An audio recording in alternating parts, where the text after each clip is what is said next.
Vamos recolher uma rodada de perguntas, passar de volta para a mesa e, se der tempo, uma segunda. A Fernanda vai ajudar com o microfone.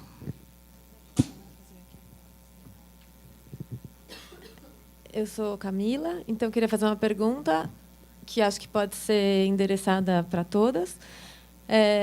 Tem muito a ver com o que a Kathy falou de uma mudança legislativa que não imediatamente significa uma melhora efetiva na situação das mulheres, por talvez um gap entre a lei e a sociedade. Tem a ver com a pergunta de o que fundamenta o direito ao aborto, da investigação do pensamento. E uma coisa que é uma reflexão minha, que eu sempre fico pensando, e que eu escuto de muitas mulheres esclarecidas, estudiosas de direitos humanos, etc. Mas eu sou contra o aborto.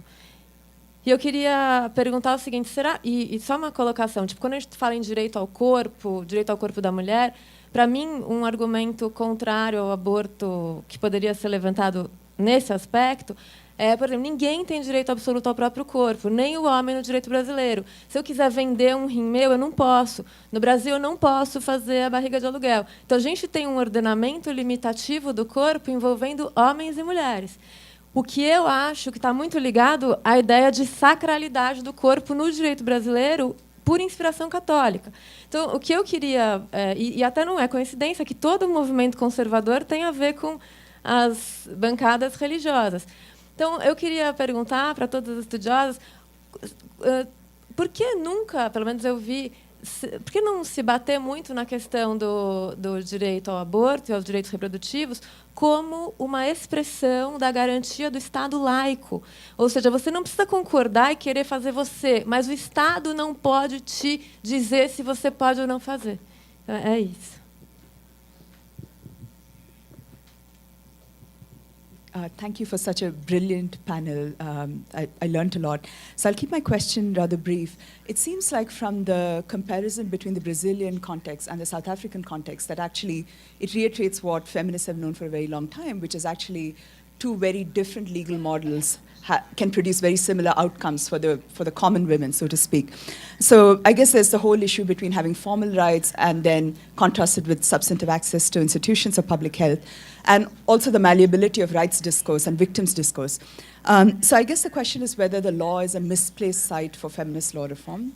That's the first question. And the second question is, I think abortion, like other public health issues like HIV, you see actually that it's not just the feminists who are key stakeholders, but there are also public health professionals, and you also have state feminists, and you can have other opinion makers. Right, so I'm just curious what the role of state feminists, because yesterday the topic of the secretariats came up again and again. I'm very curious whether there was a state feminist position on the abortion question, what the role of public health professionals has been. And I was also fascinated to hear the governmental dissonance, which is, you know, it almost calls for an ethnography of the state, which is what you seem to be pursuing, which is just fascinating. The fact that actually two government ministries could be at loggerheads with each other. So is there potential there for feminists to mine in terms of furthering, you know, the right to abortion?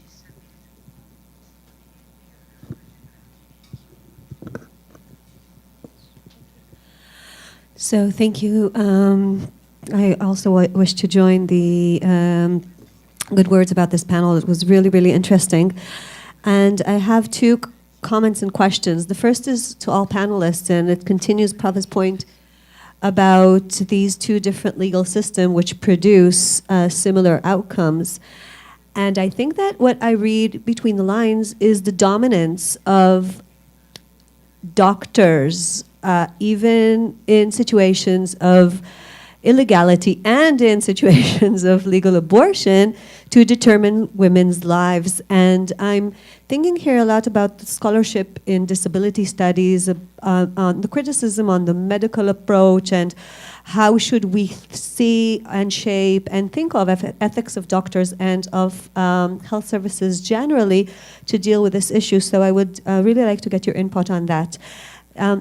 My second question goes to Martha. Thank you. It was really interesting. I'm not sure I completely understood the argument because of translation issues, but one point that caught me was your argument about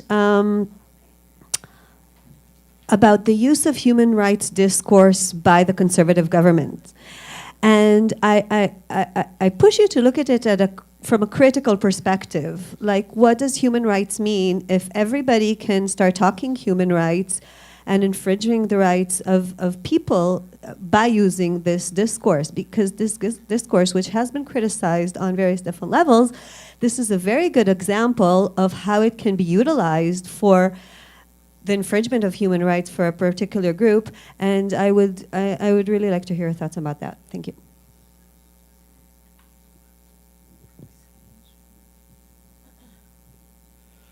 Bom, já que a Heloísa chamou a atenção que tem poucos rapazes na plateia, eu vou fazer o uso da palavra para justificar pelo menos a presença dos poucos. Bem, muito obrigado também pelas excelentes apresentações, aprendi muito. Eu gostaria de fazer uma primeira pergunta para a Débora, tomando aspectos da apresentação, tanto da Cátia como da Marta. Na maneira, pelo menos da sua exposição, fica a impressão de que a questão é uma questão do direito penal, ou seja, que descriminalizando as coisas estão resolvidas. E o que as duas apresentações mostram é que há uma luta em vários outros níveis. Aí o que eu gostaria de perguntar é se, ou seja, tem a ver com a ênfase da sua apresentação, ou é porque você acha que as disputas de poder e as disputas morais se resolvem dentro do direito penal, obviamente radicalizando um pouco o argumento. Depois eu teria uma segunda pergunta para Maria. E aí, Maria, eu achei sua apresentação fascinante, mas eu acho que eu discordo de quase tudo. Então, como você apresentou em termos de provocação, eu vou fazer uma pergunta também em termos de provocação. Eu achei meio, ou seja, um exagero, e vou colocar nesses termos, já que é uma provocação, e espero que você entenda nesses termos, um certo exagero nietzschiano de um poder ser que não tem absolutamente nada a ver nem com o debate político, nem com as condições concretas em que mulheres e homens, e aqui, ou seja, acho que é uma questão de mulheres e homens, não é uma questão de mulheres, como é que eles se defrontam com o tema aborto. Ou seja, ainda que pareça conservadora a posição, mas eu acho que as coisas estão mais posicionadas, de fato, entre ser e dever ser, do que, de fato, poder ser. Essa opção não está dada. Não está dada pelo debate, não está dada nem como, ou seja, universo de possibilidades, como ponto de fuga. Eu acho que ela é absolutamente contrafática, um lugar filosófico sem qualquer correspondência nas lutas sociais. Então, eu gostaria que você um pouco mostrasse em que medida que isso, de fato, ajuda nas lutas sociais, que não ou seja, uma posição contrária a um argumento filosófico. Acho que é fundamental nesse debate, mas me parece que o argumento filosófico tem que ter algum amparo nas lutas sociais, senão ele perde o seu sentido como inspiração e como, de fato, horizonte emancipatório. E, por último, para a Marta, eu vou levar a sério o que você disse que quer ouvir, críticas e etc. Não é exatamente uma crítica, eu achei o esquema fascinante, extremamente interessante, eu acho que você vai tirar coisas extremamente relevantes daí, só que tudo que é feito no marco do contentious politics, e pensando em estruturas de oportunidades, etc., é uma maneira de organizar o debate, mas você não explica muito por que as coisas acontecem dessa maneira. Ou seja, para entender como é que se dão os deslocamentos de poder na sociedade e como é que se dão os deslocamentos nas expectativas morais, você vai ter que usar outros instrumentos. Analisar os conteúdos que estão sendo discutidos, e não só número de menções, ou quando um tema vem à tona, quando outro vem à tona. Mas, de fato, talvez fazer discussões com grupos e uma análise, de fato, não só da quantidade de notícias, etc., mas o que está sendo argumentado. Aí eu acho que é inevitável para explicar por que, por exemplo, os evangélicos sobem a sua influência de uma maneira tão relevante, o que gera esse tipo de mudança no debate público, né? Então, enfim. Acho que a gente pode pegar mais uma questão e devolver, talvez. 3 pessoas aqui. Tá bom. Então, perguntas sintéticas.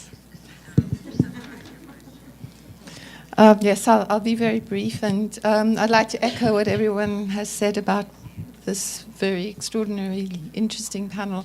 My question is really for Kathy, in that perhaps contesting what previous questioners have said about whether two different legal models have the same result, and to really ask whether the same result is inevitable in South Africa, because given that the criminal law has been taken out of the picture and the law has given a very strong expressive support for abortion, do you not think that that is in itself an important position?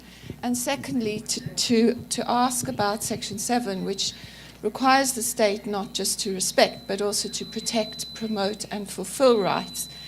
In the light of so many conscientious objectors, in fact, obstructing the right which is already there, is there not any legal position which could be taken, which could be said, that the state is actually failing in its obligation to protect the rights of the reproductive rights of women by allowing so many health professionals in practice to block people's actual access to what is actually a right? Thank you.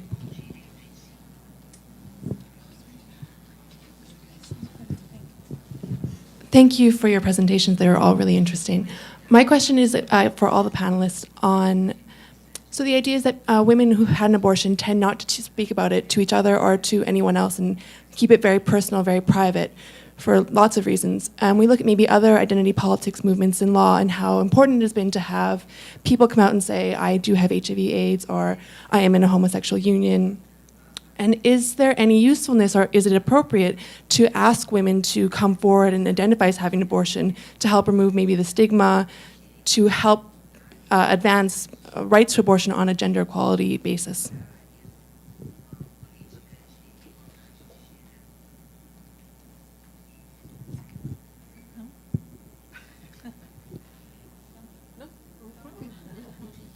Ótimo, né?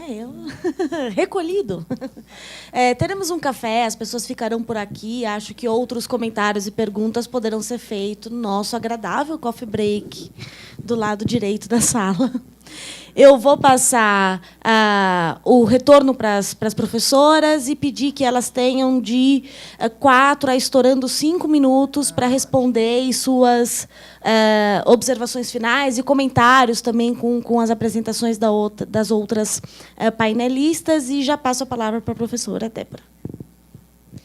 Muito obrigada. Eu vou tentar ser bastante precisa nas perguntas que me parecem que eu teria mais competência para responder. Eu começaria com a do senhor, que foi muito bem colocada, que é uma pergunta sobre se eu fiz uma ênfase no texto por uma retórica ou por um argumento sobre o lugar do direito penal. Me parece que essa é a sua pergunta.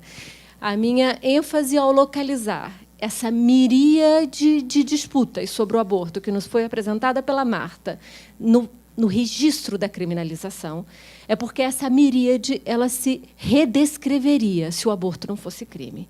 Então, não é por uma aposta no direito penal para lutas por igualdade, mas é na descriminalização, é no registro penal, como uma das forças de um dispositivo de um Estado patriarcal contra as mulheres. Então, se nós estamos falando de uma necessidade de saúde, a demanda é por uma proteção em políticas de saúde. Mas, quando nós não conseguimos conceber o aborto como uma necessidade, mas como uma questão criminal, todo o nosso debate está em torno desse registro da criminalização do único ato médico global que nós criminalizamos. E não conseguimos entendê-lo como necessidade. Então, não é por nenhuma maneira por uma aposta no direito penal como um mecanismo do justo, é o contrário, por uma suspeita do Estado penal e da força penal para a igualdade. E aqui são 2 comentários breves. Uma foi o que perguntaram sobre se a medicina nós não temos um problema de que nós temos um monopólio do aborto nos médicos no Brasil. E esse é um dos problemas, mas eu diria, ele é onde nós estamos nesse burburinho, nesse ruído sobre o que chamamos de objeção de consciência, que, Marta, eu te diria que não é nesses termos que eu arriscaria dizer que não é nesses termos que o problema é agendado no Brasil. Objeção de consciência, ele vem se expressando por barreiras institucionais, mas ele não ganha esse nome. E o meu medo é se nós não estamos dando um nome que ainda não é um nome nativo às formas de resistência ao aborto legal no Brasil. E sobre a sua pergunta, se as mulheres elas iriam dizer eu fiz um aborto, e a sua comparação com a questão da AIDS há uma diferença fundamental. O aborto é criminalizado. Então, anunciar-se eu fiz um crime, isso tem implicações para esse rosto. É diferente de outras formas de precarização e de subalternização pelo corpo e pela saúde. E aí é só um breve comentário. Acho que a sua apresentação, Marta, ela é genial.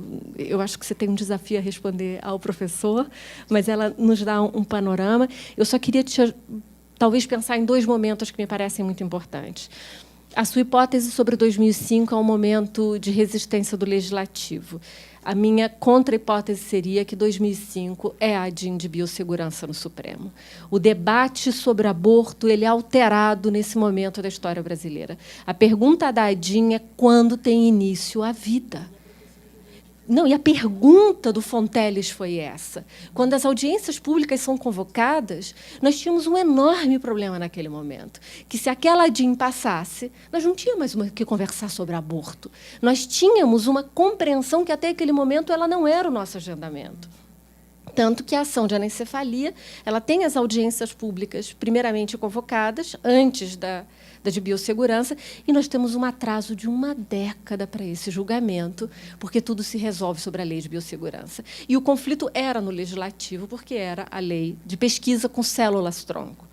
E o segundo, que foi a sua pergunta, o comentário que ela te fez sobre laicidade, eu diria que é uma segunda variável que permanentemente perturba o Supremo, como a DPF de Ensino Religioso do Rio de Janeiro, que faz uma pergunta sobre qual é a laicidade do Estado brasileiro, e foi um dos argumentos que nós usamos na DPF 54, sobre o lugar da laicidade. E foi o enfrentamento dos ministros durante a cassação da liminar, não durante o julgamento.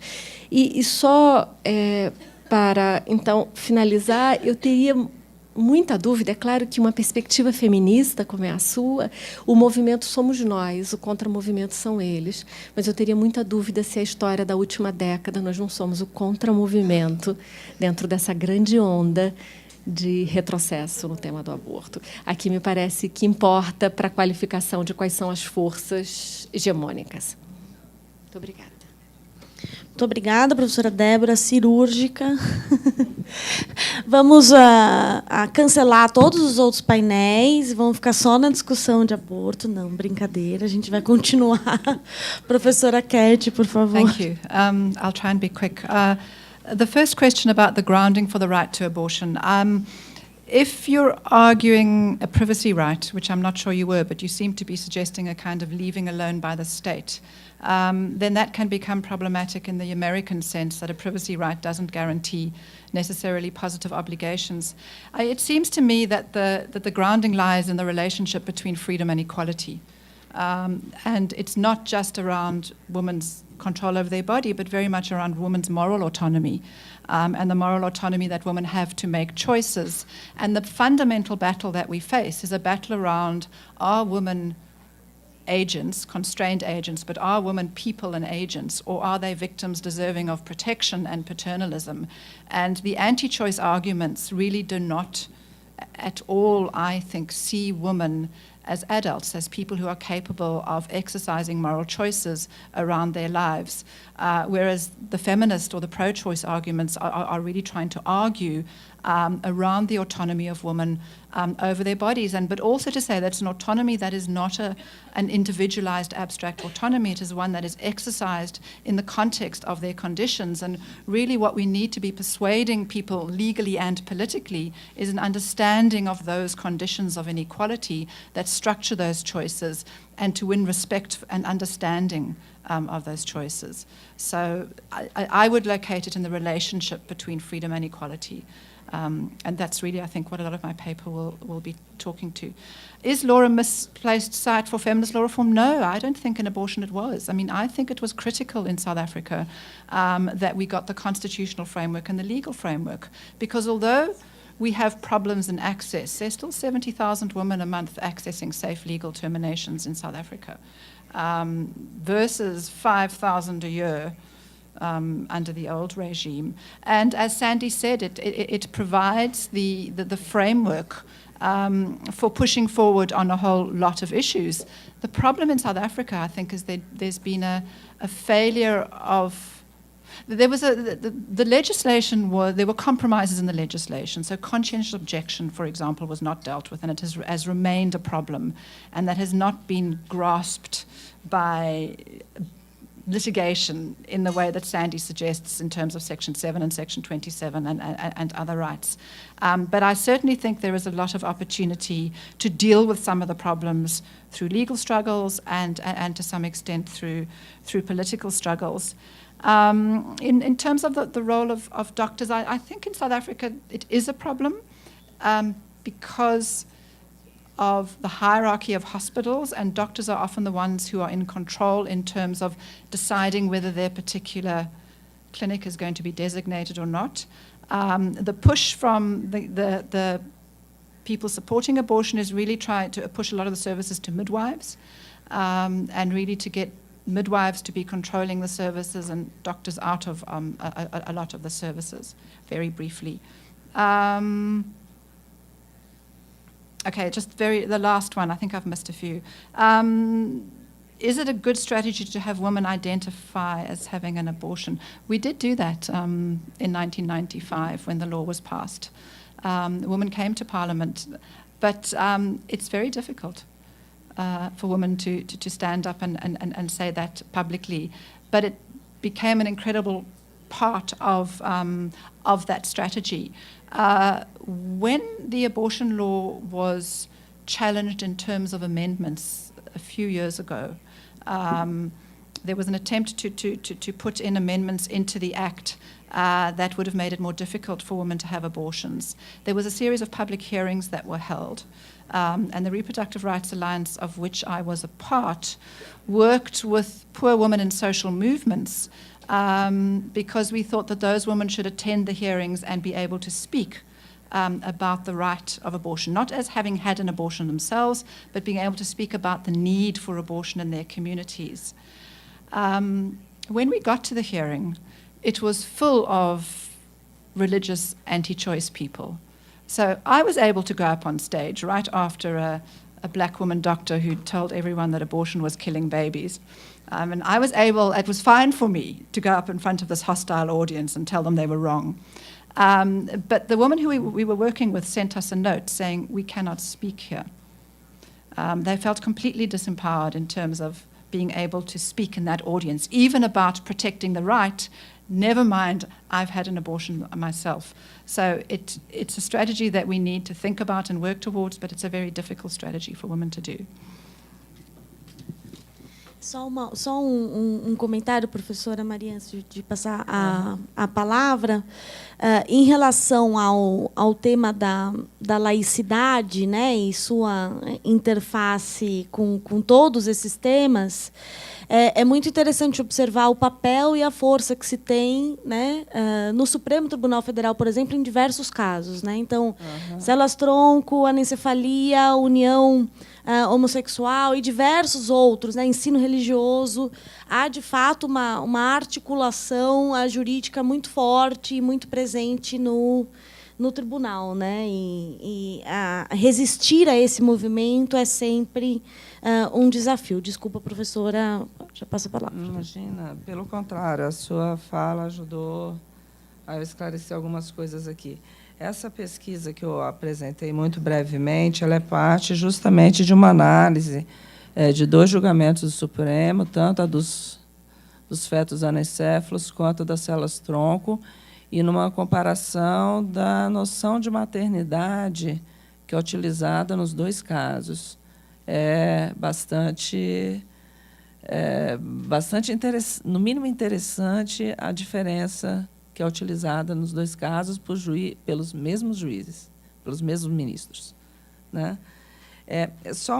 A questão da sacralidade do corpo é um termo utilizado muito pelo Dworkin, né? Quando ele utiliza, quando ele faz análise tanto da eutanásia quanto do aborto, né? Eu tentei escapar um pouco disso, porque, na verdade, eu não estou querendo entrar na discussão sobre vida digna, o que é a dignidade da vida, né? O meu argumento ele é um pouco mais, talvez, visceral e um pouco mais rudimentar. Nesse sentido, eu concordo com você que tem pouco eco, vamos dizer, prático, mas tem um eco normativo muito grande. Quando eu estou querendo deslocar o discurso do dever para o poder, tem um elemento normativo aí que tenta abarcar uma série de situações que aí sim tem amparo prático, que dizem respeito, inclusive, a direitos reprodutivos para além do aborto, que é, por exemplo, a questão da escolha do parto da mulher, e que é um problema até hoje, né? Eu não tive tempo aqui de resgatar o que deu base para a minha pesquisa, que é justamente o seguinte: todo o aborto é tabu. Ele começa a ser controlado à medida que os médicos entram no debate, né? Então, na verdade, o aborto começa a ser um objeto de controle de sexualidade, de controle de natalidade, de controle sobre a própria vida do corpo da mulher, a partir do momento em que os médicos entram. Por acaso, tradicionalmente, os médicos são homens, né? Poderiam ser mulheres também. Eu não acho que está inerente no cromossomo Y o controle da sexualidade da mulher. Mas, infelizmente, historicamente, o controle e o aborto começa a ser realmente um problema quando se tem que medir em que momento começa a vida. E aí, a minha tentativa aqui, talvez pouco amparada na realidade, é radicalizar esse argumento e falar que exista vida desde o nascimento. Não tem problema. A gente não precisa sacrificar o nosso corpo por nenhuma vida, seja ela desde a concepção, seja ela adulta. Esse é um ponto. Se a gente levar o corpo da mulher a sério, as últimas consequências, a integralidade do corpo, não sobra argumento, né? Então, nesse sentido, eu sei que o debate não está nesse nível. Na verdade, é só um argumento a mais para todos esses argumentos aqui, que eu julgo muito mais pertinentes do ponto de vista do momento histórico que a gente está colocando e do ponto de vista, inclusive, do convencimento de quem está atuando. Eu queria só aproveitar e fazer uma sugestão para a Marta. Nessa pesquisa que eu estou participando na UNB, tem todo um levantamento a respeito da posição dos parlamentares em relação ao aborto e tudo mais. Tem uma equipe grande de estudantes de graduação, de pós-graduação. Seria interessante você ter acesso aos resultados da pesquisa. Os resultados estão para sair, então. Vou convidá-la e, de repente, convidar a todos vocês também para ter acesso a esses resultados. Mas eu tenho consciência que a minha proposição é normativa, ela não é explicativa da realidade, com certeza. Obrigada. E obrigada, Sérgio. Obrigada, professora. Marta, eu vou passar a palavra e pedir que feche a mesa. Acho que a gente já faz a convocação da próxima imediatamente, né? Que são 11h14, a gente está 15 minutinhos atrasado, então... Bom, vou falar rapidamente, nem tenho que responder, só receber, realmente. Agradeço muito pelos comentários. Tem uma coisa da Praba que ela tocou numa questão que é muito cara a todo o meu estudo sobre mobilização jurídica, que é justamente reconhecer o aspecto ambivalente do direito. Então, tem um certo... entusiasmo em relação à regulação jurídica e ao direito como espaço de conquista, mas eu acho importante essa reflexão, e é isso que eu estou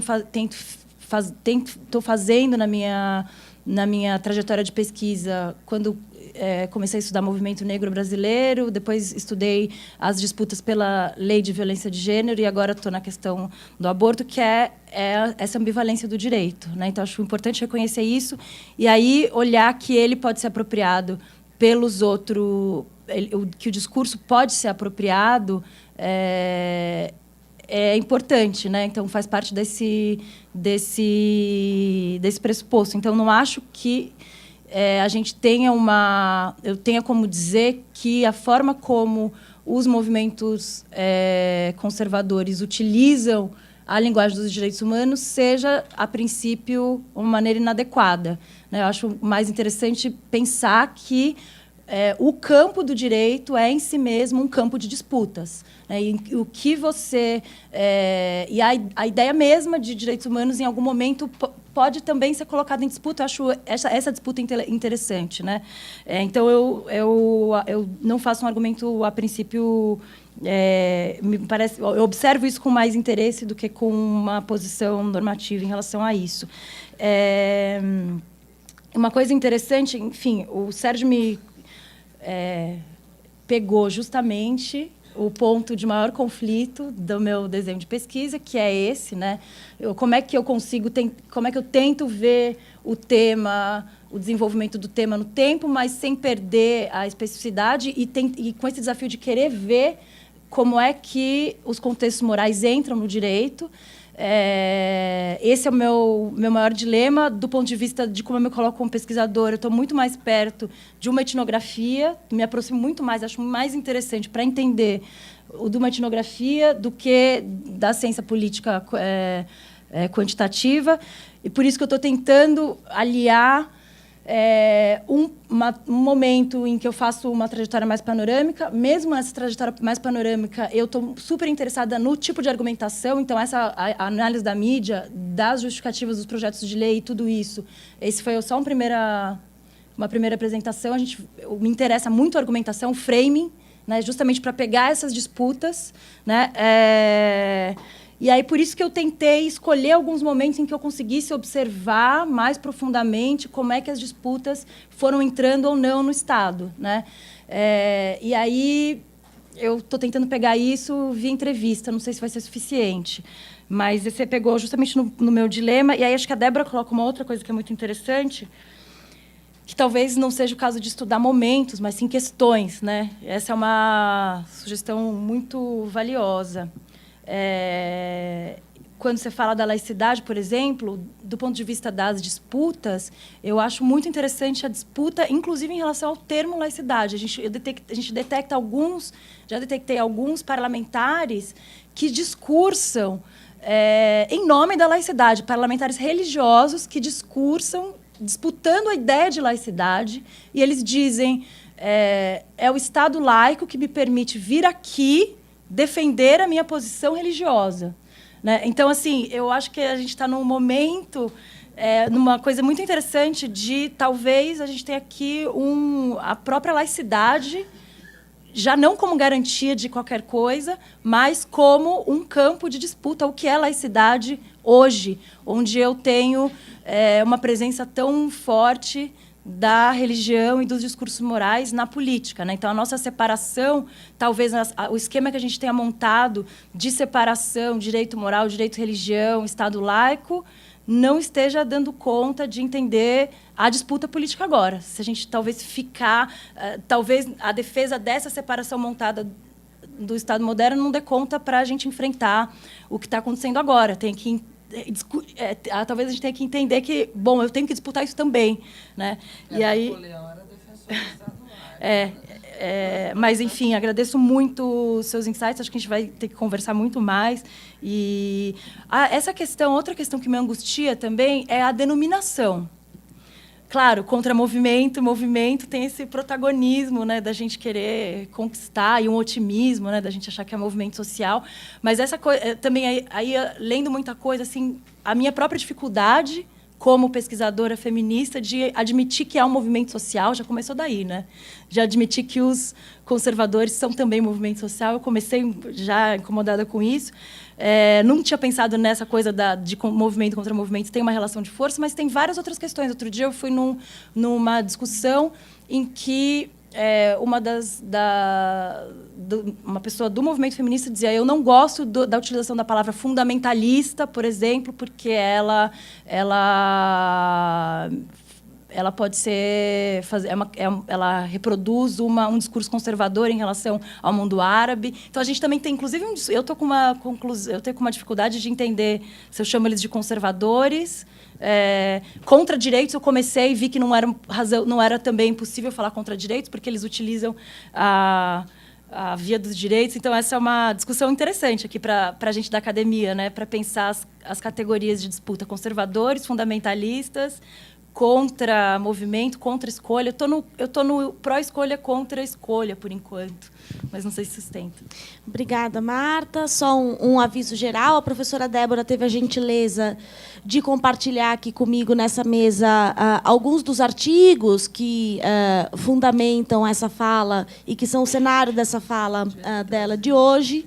Eles estão todos disponíveis na internet, na Cielo, mas eu vou mandar para vocês, todos inscritos, o link desses artigos. Compartilhou também um livro que vai ficar aqui na biblioteca da GV, se eu não resolver levar para minha casa até o fim do dia, né, que é o mais recente livro da professora, que se chama Plágio, Palavras Escondidas, e também um vídeo que eu recomendo a todos assistirem, que é Uma História Severina, o Cordel Música, um filme, que acho que todo mundo fez assim, né, que já conhece e recomenda, mas que eu também mando o link e as referências para vocês. Muito obrigada, peço desculpas pelo pequeno atraso, até o próximo painel. Na verdade, a parte mais interessante da pesquisa